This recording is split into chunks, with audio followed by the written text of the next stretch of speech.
Not gonna lie, we're getting a lot of fire Tomlin talk.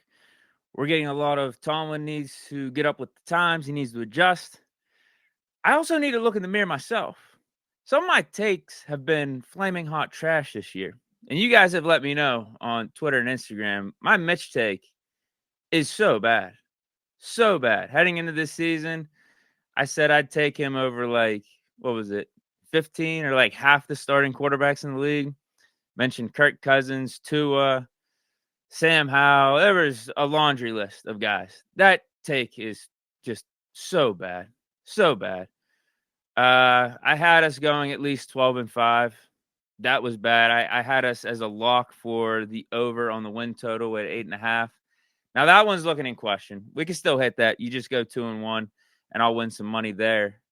My KP8 take that he was going to finish as a top 3 quarterback this season, not looking good. Still holding out hope. If he starts this Cincy game, starts the Seahawks game, and then starts the Ravens game, our last 3 of the season, goes on a run, we make the playoffs. I'm still holding out hope for that, but that's not looking good either. That's not looking too promising. This season really didn't go how I expected, and some of my takes have suffered. So I think I need to look in the mirror. I might need to do some readjustment, not only Tomlin and the Steelers organization, but forgive me. Forgive me. I will be better going forward.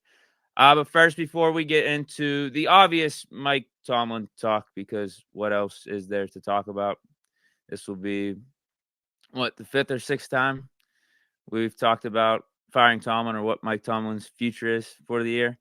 But let's start with Steelers Deekly. And me just saying Steelers Deekly, I'm starting to wonder if I should change the name. Steelers Deekly. I don't know if it rolls off the tongue anymore. I don't know if it hits. We might need to switch it. Deekline News, that was one of the top 3. We might need to go to that. We might need to switch to Deekline News. Almost like Colin Coward. He's got the Herdline News, Deekline News. I think it fits better, potentially. Again, adjustments. If you need to make an adjustment, if you think something's better out there, go for it, And I think Deekline News might be better. Let me know in the chat. But I got 4 things wanted to bring up. Steelers internet stuff. This one has to do with the next game. AB. Posting a picture of Mason Rudolph. Let's do the right thing. Put him in next week. Peace out emoji or peace emoji. Or no, he's saying 2. I'm sorry. He's not saying peace. He's saying number 2. Put number 2, Mason Rudolph in. That's his number.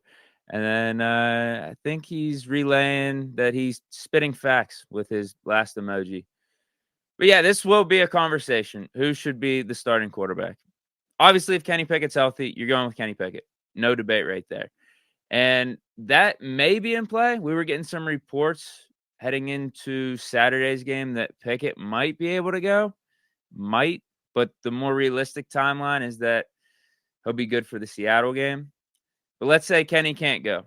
We got a little bit of a controversy because Mitch played against Indy. Mitch did Mitch things, had some splash, had some touchdowns, but also threw some interceptions. The last one being the worst of the 2, completely overthrowing a wide open George Pickens on a slant. And that resulted in the game ending right there. It was curtains. We throw in Mason Rudolph for the last couple series, throw him in for some garbage time. I think it was a slap in the face. But with us doing that, I feel like that sends a message that we are willing to move on from Mitch if Kenny can't go and Mason will be the starter. Do I agree with that decision? I say at this point, why not? I don't think Mason is going to put the ball in harm's way like Mitch does. And going back to the New England game, that gets us out of the stadium with the dub because Mitch's boneheaded interception was the thing that really cost us. Now, the Colts game, I think our defense was just flat out trash. A lot of injuries going on, a lot of lack of effort we were seeing out there from the defense. Colts literally ran the ball on us 13 times in a row in the second half that one series, and we couldn't do a damn thing about it. So I don't know if that really had anything to do with who our quarterback was, whether it was Mitch or Mason. But for this upcoming game, turnovers could be the key factor, and Mason's more careful with it. Although And some of the times we've seen him, at least in preseason, he's thrown some bad ones over the middle, but at the same time, he's playing with third and fourth stringers. I would give the thumbs up. And actually, I would lean starting Mason over Mitch if I was the one making the decision. So I'm with AB here. Big Ben said as much too on his podcast after the Colts game. He's like, you can't go back to Mitch. And I feel like that was the message that was sent from Tomlin by putting in Mason for the end of the Colts game. But if KP8's good to go, you obviously put in KP8. Let's recap what happened yesterday and what it has to do with the Steelers and their playoff chances. I know. The season's over, right? There's no chance. Let's just call it. No reason to give ourselves false hope. But I can't be the only one that was watching that Browns game yesterday, that was watching the Texans-Titans game and hoping for the results that would help the Steelers get into the playoffs down the line. I couldn't be the only one, right? If there's just a chance, this team can turn it around, go undefeated these last 3 games, I would like it to be the easiest path to do so, right? I would like it so the teams that we're competing against for these playoff spots would lose games and make that path more clear. So I'm sorry. I'm in the same boat as you guys. I have tapered my expectations. I do think we're a bad team right now. But at the same time, this is the NFL and anything could happen. We could go 3-0. And this is the Steelers. This is my squad, man. I'm sorry. So yesterday, the Browns won. Got really lucky, man. Really lucky. I will admit Joe Flacco is playing solid, but people are still ignoring his stupid turnovers and throwing all these picks because he almost threw the Browns out of yesterday's game. They're just lucky that the Bears are that bad and that Justin Fields is not playing like that amazing. That's the other thing that I'm befuddled by. The Steelers fans wanting Fields over here so bad to compete for the starting spot. I look at him, I'm like, dude, he's not doing anything that amazing. He's not doing anything that amazing for the Bears. But yeah, the Browns were lucky that the Bears were the Bears yesterday. And they even had that chance at the very, very end to get the Hail Mary and screwed that up. Literally sitting on the Bears receiver's chest. Was that Mooney? Literally sitting on his chest. And instead of just staying calm, pulling the ball in and turning over, he just started kicking and getting all frantic. And then the ball flew up and Browns ended up getting the pick. But they got lucky in that one. They got lucky. And again, I will admit, Flacco has been playing decent for them. Actually has been their best quarterback that they've had. Out of the 4 starters that they've put out there, Flacco has been the best over Deshaun Watson, PJ Walker, and DTR. But that was unfortunate. I was rooting for the Browns to lose. That didn't help us. Same with the Texans going up against the Titans. That one came down to the wire. Texans, that could have went either way. But thought that was a good opportunity for the Texans to lose, especially with them not having C.J. Stroud out there. Levis, another guy Steeler fans are clamoring for. Anytime I watch him, I'm like, this guy, you think he's that amazing? He's not that good. Not that good. So add him to that list, him and Fields of quarterbacks Steeler fans think are so much better than Kenny Pickett, where I just don't see it. Bills smoked the Cowboys. That wasn't good. Broncos, though, I guess that was the one game that went in the Steelers' direction. Broncos lost to the Lions on Saturday night. But even with all this being said, you could see the tweet to the far right of the standings here. If the Steelers win out, we have an 80% chance of making the playoffs. I'm sorry. Until the fat lady sings, until it's officially over, I'm still rocking with the squad. I'm not excusing what's going on.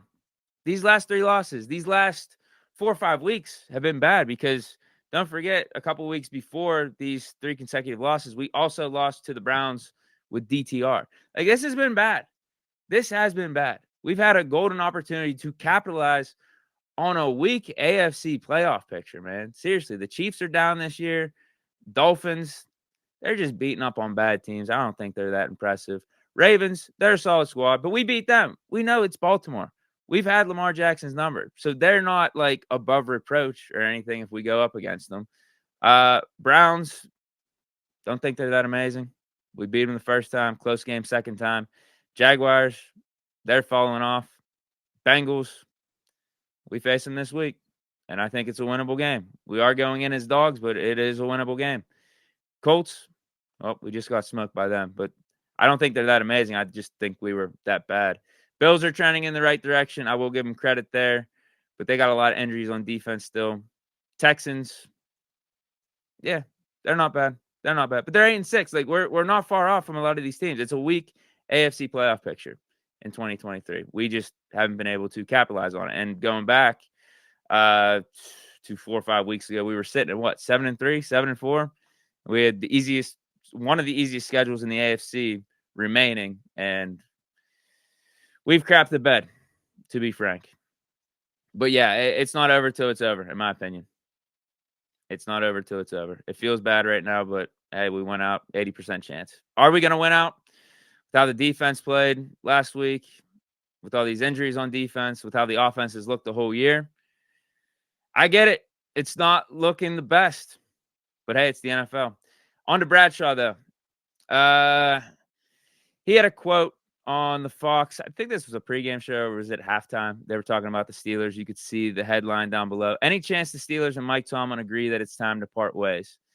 And he had this to say: they have got to draft offensive linemen and protect their quarterback. Kenny Pickett is the answer at quarterback. And you've got running backs who can run the football, but you're not giving them a crease. You got to improve that offensive line. I agree with him on multiple levels. This O-line has taken a step back. We need some dogs in there.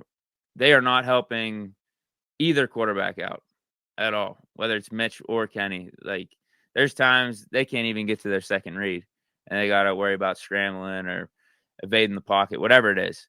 And then Kenny being the guy, I'm with him too.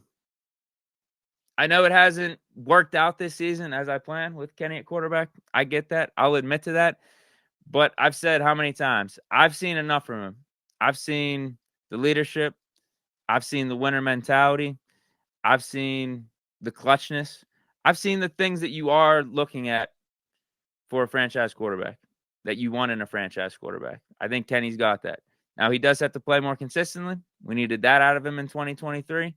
And we've also just needed him to stay healthy, because he's not being able to be out there to prove his worth, to prove his value, to prove me right. But I don't think it's a coincidence. It's pretty much the same team for both of these quarterbacks. It's pretty much the same team. I don't think it's a coincidence. Kenny is 7-2 when starting and finishing games. Dude, whenever he's out there, he wins. And then Mitch is like 2-6, I think, when he's the starter. Don't think it's a coincidence. So as much as we want Kenny to throw for more touchdowns, to have better stats, I think there's something to him being the quarterback of the Pittsburgh Steelers, which is why I want to give him a chance for next year. And then finally, this one, I'll just be pretty brief with this one.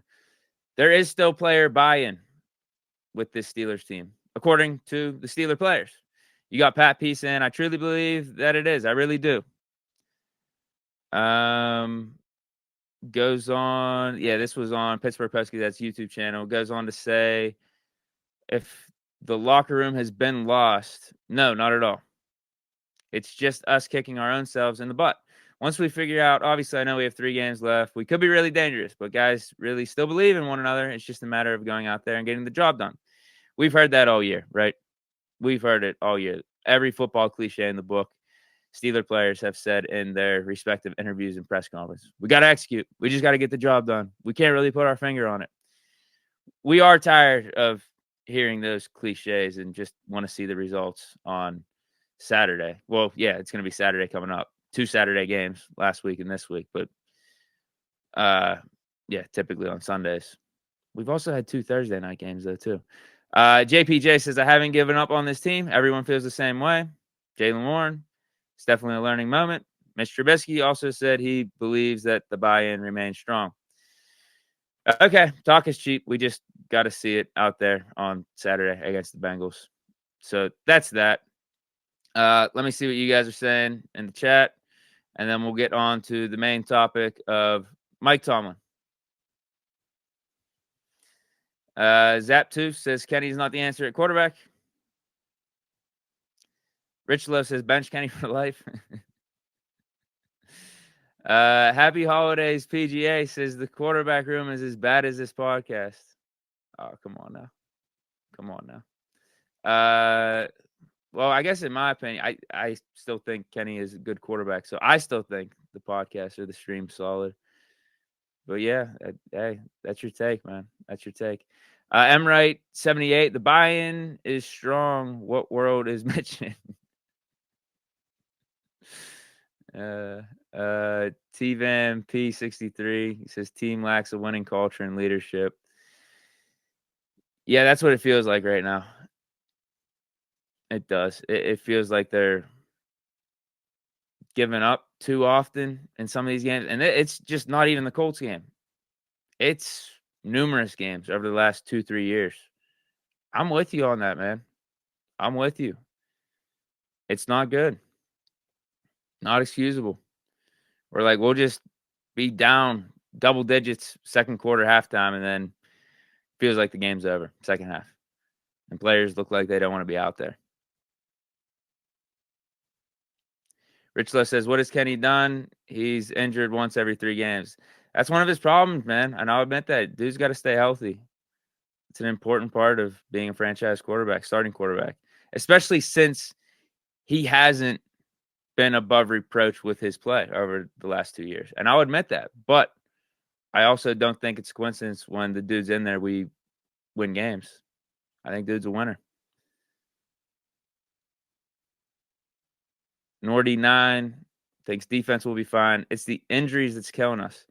It truly is. And to act like that hasn't been a factor with how the season's played out would be foolish, because we lost 2 of our starting linebackers who have been, I would say, 2 of our best starting inside linebackers since the Shazier era. Like, these dudes feel like Steeler linebackers. Quan Alexander was awesome. He was looking like his Pro Bowl self. Cole Holcomb, great run stopper in the middle. Green dot guy for us. Big factor with communication. So, yeah, I think just acting like those guys, losing those guys has not had an effect on this team. I just don't think you'd be right in that assessment. But I get it. Injuries happen. And the lack of effort, the poor body language, the lack of buy-in, it looks like we see on the TV from some of our players. I don't think it's defensive guys, man. We know who it is. Like, we know the guys. I mean, you're talking about Pickens, you're talking about maybe Deontay. I think it's more Pickens than Deontay, but yeah, like, dude's got to be all in. Dude's got to block. Like, if you're out there, we're running the ball as a receiver. Like, your job is to block. And that's not good to see. Like, that's what Minkah Fitzpatrick was talking about just last week after the Patriots game. Because I think some of the problems with the defense are the injuries, and I think the offense not helping them out. And some of these games, they got to be gassed out there, man. They got to be completely gassed.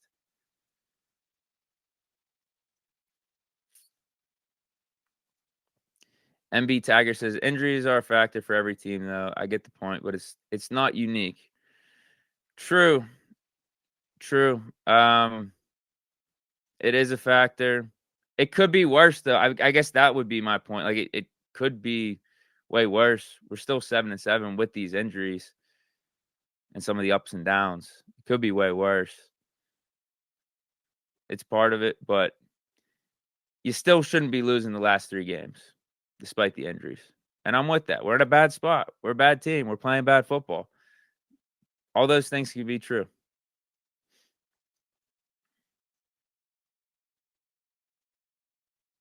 Black Bear 14 says nobody's afraid to play this team. Not now. Definitely not now. No. Definitely not now. All right, let me get to the big topic here. Tomlin. What's his future? What do we do? I mentioned it last week. I mean, I talked about it last week. I'm probably going to bring up a lot of the same points or some of the same points, but I will have a unique perspective on it this time. Like, I guess just a different perspective now after seeing the Colts loss, because I wasn't expecting the Steelers to look like that. So the more we continue to put out these bad performances, I may be more and more open to moving on from Tomlin, but I still don't feel that way right now. I still don't. And I know what you're probably thinking. Deke, let's hear it. Let's hear all the Tomlin excuses. You're a Tomlin apologist. You're Steelers homer. Like, I don't really have that many excuses for what has taken place with the Steelers recently. I mentioned the last 3 weeks. You could even mention the last 4 or 5 weeks. That's bad. It's just straight up bad. Or you could even talk about the last few years, the last 3, 4 years.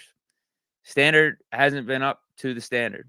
Again, it could be worse, but that's not how we operate here in Pittsburgh. We want to be real playoff contenders. We want to be competing for championships. But also,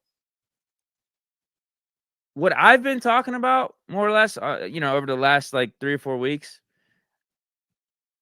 I think has been more on like a game by game basis as opposed to like in totality. Because game by game, I do think what I bring up is legit. Patriots game, DeMonte Casey overrunning Bailey Zappi balloon ball that led to a touchdown, and Mitch Trubisky throwing a boneheaded interception. Like, that's not on Tomlin. That's a player's thing for that specific game. What else could you talk about? Cardinals game, us getting injured the way that we did. Kenny Pickett going down right before halftime when we were about to score, go up 10-3, lose our leader on defense and Landon Roberts. Like, is that a Tomlin thing? But when you add everything up, he is at the head of it. So when you start adding up all these individual games where players are doing what they're doing out there, or the offense looks how it does, the defense looks how it does, special teams looks how it does, you got to point to the head guy because he's either coaching it or allowing it to happen, right? So ultimately, hasn't been good. It hasn't been good overall. And Tomlin deserves blame, clearly. But my only thing is this. I just don't want to fire him right now. That's all. We're all in the same boat. Don't like what I'm seeing. Think we're losing some stuff with the Steeler culture here. The vibes are really down. Some of that goes to the head guy, Tomlin. Yes, for sure. Deserves blame. He's at the head of all this. I just don't want to fire him right now. That's really it. Your guys' solution, or a lot of people's solution, is to fire him. And I don't think a lot of people would fire him literally right now. Like, if you had the power right now to fire him, I don't think anyone would do that. Like, what good will that do with 3 games remaining and us still having an 80% chance to make the playoffs if we went out? I think everyone would want to see how the season goes for these last 3. I just feel like he's earned a little bit of the benefit of the doubt. That's all. Because I think he's objectively a good coach. And I've talked about this many, many times. You can compare him to other coaches around the league that we consider good coaches, and he has just as good of a record, if not better. And they have had worse stretches, but have also been given chances to make it right. I've also talked about Steeler coaches of the past, Chuck Noll, Bill Cowher. They have had worse stretches. And Chuck Noll, maybe that's a different story because he had 4 Super Bowls. And then in the 80s had those 11, 12 seasons where he only had 1 double-digit win season there. But he had the 4 Super Bowls. So maybe that's a different story. But Bill Cowher, 3 seasons in a row. He had a losing record, then went 8-8, and then went 9-7. Didn't have a Super Bowl to his name. Had some playoff losses, took the team to AFC championships, but 3 seasons in a row. I can only imagine what people were saying then and there about Bill Cowher. And then Rooney decides to give Cowher an extension, leads to us getting the Super Bowl in 2005. So you've had coaches, not only in the league right now, but also Steeler coaches of the past that we consider good to great coaches, right? Hall of Fame coaches, Bill Cowher, Chuck Noll. They have been given more leeway, or at least given the chance to make things right with worse scenarios, with worse stretches. So I just don't know why we can't give Tomlin one more year. One more. That's all. And it makes sense. It's going to happen organically too, because he has his contract running out after 2024? Like, why can't we just let it happen organically? Like, I think you just give the dude one more chance to make things right. That's all. Because who are you bringing in as a head coach that is a guaranteed upgrade? I'm still waiting for answers. I see guys that you bring up. Flores. Who else you got out there? Flores. I know Byron Leftwich has been mentioned as an offensive coordinator candidate. But let's just go with Flores. I think he is a good head coach, but is he like a guaranteed upgrade over Tomlin? I can't say that. Frank Reich? No. No. What about Steve Wilkes? I've seen his name being brought up. Like, who else is out there that is a guaranteed upgrade? Guaranteed. And I said this season would be a big indictment on Tomlin one way or another because this is his second year of having his quarterback, the guy that he picked in the first round, his coaching staff obviously failed with Canada, fired him. This is his second year without Ben, second year without his Hall of Fame quarterback. And so far, if we're going to go pass fail, it's more fail. It's more fail.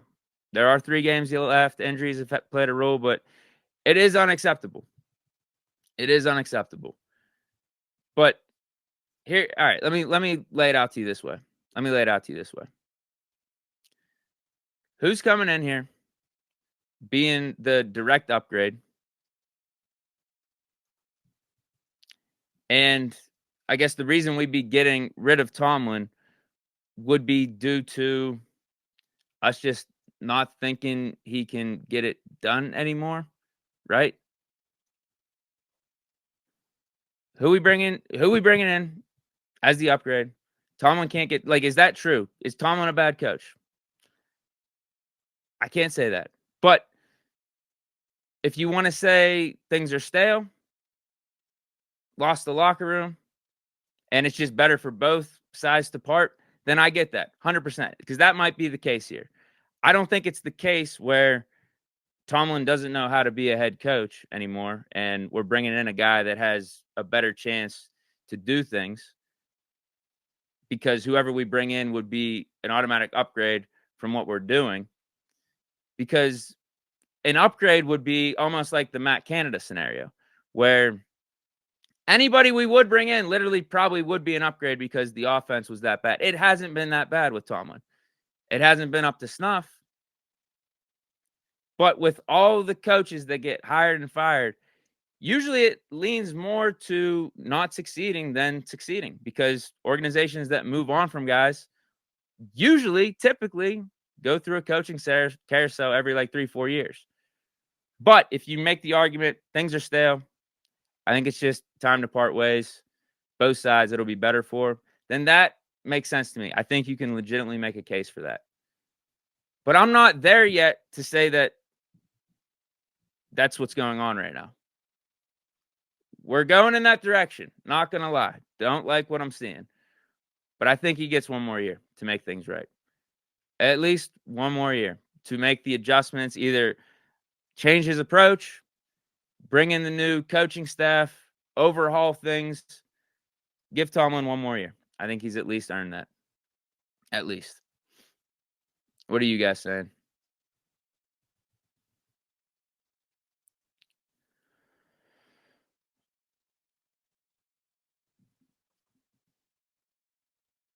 T. Dowdy, Coach T, Pickens, or DJ, and late round picks for Jonathan Allen, Emmanuel Forbes, and early. Okay, you already got a player trade because that's all at play. Like, it's not only overall on the coaching staff, but players too. Definitely players. Dudes that want to be here, dudes that want to be Steelers, and we might find that out over these last 3 games.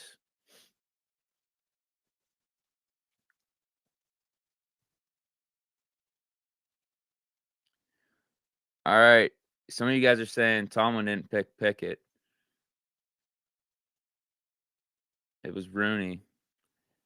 Colbert was the GM, but I would like to think with Tomlin being here for 15, 16 years that he has some say in who's going to be the next quarterback, right?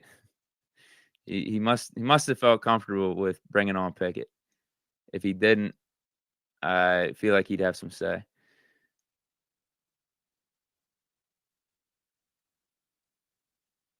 I'm seeing Eric Bieniemy as a guy. Like, that's the thing. Is he guaranteed upgrade over Tomlin as an NFL head coach? Now, you don't know. You don't know. Sure, that's the flip of the coin. But what we do know with Tomlin so far is this guy has gotten his team in the mix year in and year out for playoff contention. Whereas we can't say that about a bunch of these other coaches that are going to be candidates. It's either they're unproven or they haven't had as much success as Mike Tomlin has had as a head coach. So, like, to me, it almost just feels like common sense. Like, going forward, when picking a head coach to try to get back on track to where this organization, where we want to get to, why don't we just keep the guy who's proven to be a Hall of Fame head coach just for one more season? I'm not saying give him a 4 or 5 year extension. I'm just saying one more season to pick a new staff, to look himself in the mirror and see what adjustments he needs to make to try to get this thing right. That's all. As opposed to bringing in a new guy that you have no clue about, that, probably that technique, whenever you look around the league of teams firing coaches and bringing in a new guy, it probably fails more often than not. Why don't we just stick with the guy that keeps a team in the mix all the time, year in, year out, and enable him to make his own changes?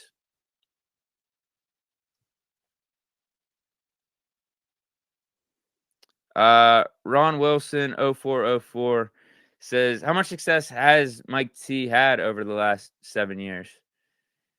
Yeah, it depends on how you want to weight it. I know we have really high expectations with the Steelers. Should be competing for championships year in, year out. I'm with you on that. Completely with you. So 7 years. How far back are we dating? 7 years. Are we talking since the Jaguars game? That's probably the timeline we're referring to, right? Yeah. Yeah, not good. Not enough playoff success. Not enough actual, like, winning going on, like meaningful winning, which is why I think we're having this conversation. But on the flip side of things, would you say John Harbaugh is a bad coach and the Ravens should move on? If John Harbaugh, like, if Steelers had a head coaching vacancy and John Harbaugh was available, I would say, Steelers, you need to go for John Harbaugh, like, immediately. And same thing with a guy like Sean Payton. Broncos are 7-7 right now, same record as us. Sean Payton, I think he's a good coach, but, like, if he was available, I would want him immediately. John Harbaugh, same thing. But John Harbaugh, what's his stat? Like, only one playoff win over the last, like, 8 or 9 years, and had a worse stretch than Mike Tomlin ever has, where he had it was almost like Cowers, had a losing season, went 8-8, and I think the next year went like 9-7. Ravens kept him around. But yeah, right. I mean, you see how things have played out. Ravens are more on the up right now. We're not trending in that direction for sure, which is why we're having these conversations. I just think Tomlin is a good coach. That's all. Flat out good coach. Tommy Vincent, Deke, you think Munchak would come back and take over the O-line? I'd be for it. I would definitely be for it.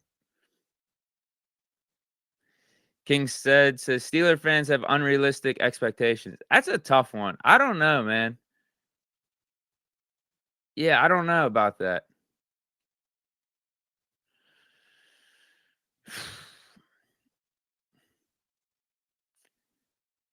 I think we do and we don't. Like, we should have the standard be high. We also should understand where we're at now at times. Because I do think that that's something that plays into Tomlin being a good option to come back, because we are 2 years removed from losing our Hall of Fame quarterback. And last year we went 9-8, and we're talking about 7-7 this year. Whereas Teams, when they lose their Hall of Fame quarterbacks, look at Denver Broncos without Peyton Manning. They have been dismal for how long? Dismal. Who else? I mean, even the Rams last year. You want to talk about injuries and stuff playing in? Rams without Matt Stafford. What were they last year? Weren't they like 5-12? You're seeing the Packers right now without Aaron Rodgers. Did Matt LaFleur become like that much worse of a head coach all of a sudden overnight? Doesn't have Aaron Rodgers anymore. And right now this season, if you're comparing him to Mike Tomlin, they have the worst record compared to this Steelers team. 6-8. I would still consider Matt LaFleur a good head coach, though, right? If he was available, we had a vacancy, I'd say, yeah, I think Matt LaFleur would be a good candidate for us. We already got that type of guy here that is also a good head coach. Tommy Vincent says, low-key, wish we would have signed Baker. I know we're going to have a lot of quarterback talk in the offseason. I know we will. I'm not particularly looking forward to it, but I will entertain it for the good of the people out here. I will entertain it. Mr. Steele 777. Let's stop acting like injuries haven't played a significant impact. Plus, winning with Cowher's team is weak. They were 8-8. Did Cowher win with Noel's team? They did. Yeah, they did go 8-8. Cowher's last year. Tomlin got us back in the playoffs in his first year, Super Bowl second year, and then fourth year back to the Super Bowl. I think you can say those were Cowher's players, or like Cowher built that culture, but Tomlin was doing something right there. No, Tomlin was doing something right as the head coach during that time period. I'd have to say. All right. Anyone else got any more takes before I head out of here?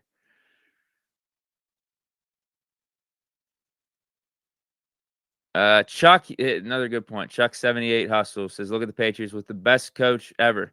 And I guarantee if Belichick becomes available, which he probably will be, and the Steelers had a head coaching vacancy, this hypothetical scenario, we would be saying, let's bring in Belichick. But since both of those coaches have moved on from their Hall of Fame quarterbacks, Tomlin has done better than Belichick. So can't we just give the guy that we have in-house that stacks up against every other coach across the league as being a good head coach? Why don't we just give him one more year to play out the contract? We can't do that. All right, I'm out of here, guys. Big shout out for you tuning in, being engaging in the chat. Really appreciate it. I will be back Wednesday. So who knows what we'll be talking about. I know Tomlin's doing a press conference right now, so we might react to what he says, react to some other Steelers stories, or who knows what the players are going to say in their media interviews. Maybe preview the Steelers-Bengals game. But, yeah, stay chilling, everyone. I will see you guys back here on Wednesday, and peace.